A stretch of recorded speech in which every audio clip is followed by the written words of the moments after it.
Star plus के serial ये रिश्ता क्या कहलाता है में अभीरा और अरमान की लाइफ को पूरी तरह से कंज्यूम कर लिया है मायरा और मुक्ति ने, और ये बात फैंस को पसंद नहीं आ रही है because they don't want to see Abhira and Armaan as parents, they want to see their original अभिमान।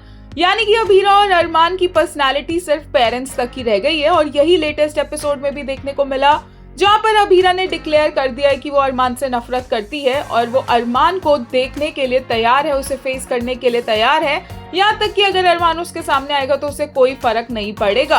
अब वो तो तब पता चलेगा जब एक्चुअल कन्फ्रंटेशन होगा, क्योंकि आज भी कन्फ्रंटेशन तो नहीं हुआ है। यहाँ तक कि अभीरा को मायरा से भी मिलने का बहुत ज्यादा मन था, बट अगेन उसके दिमाग में बार बार वही बातें आ रही थी जो विद्या ने डाली थी कि अगर वो मायरा के सामने जाएगी तो मायरा की तबीयत खराब हो जाएगी, उसका ट्रॉमा ट्रिगर हो जाएगा, और इसी बात ने अभीरा को रोके रखा। हालांकि एक छोटा सा ड्रीम सीक्वेंस हमें जरूर दिखाया गया।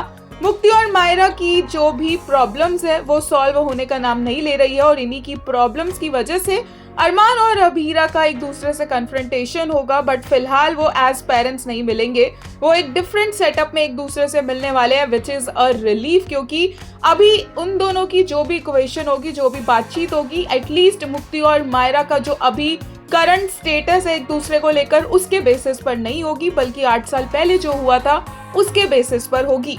लेटेस्ट एपिसोड देखकर एक यूजर ने कहा, Abhira wants to meet Myra but having fear that her presence could affect her गुड़िया's health, her pain.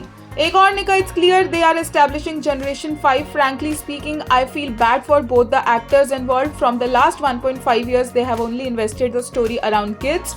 Like where is Arman and Abhira's story? And अब तो पूरा ही sideline कर दिया है. Yes, that transition happens. एक और ने कहा, not strangers, not the same either, just two souls holding on to a past that refuses to stay quiet. वहीं एक ने कहा, I am honestly done with the parent dynamics. All I care about them is like a couple. Both the girls can simply be pushed out of the frame. I don't care, get them back, let them sort it out. Both the girls are now getting on my nerves.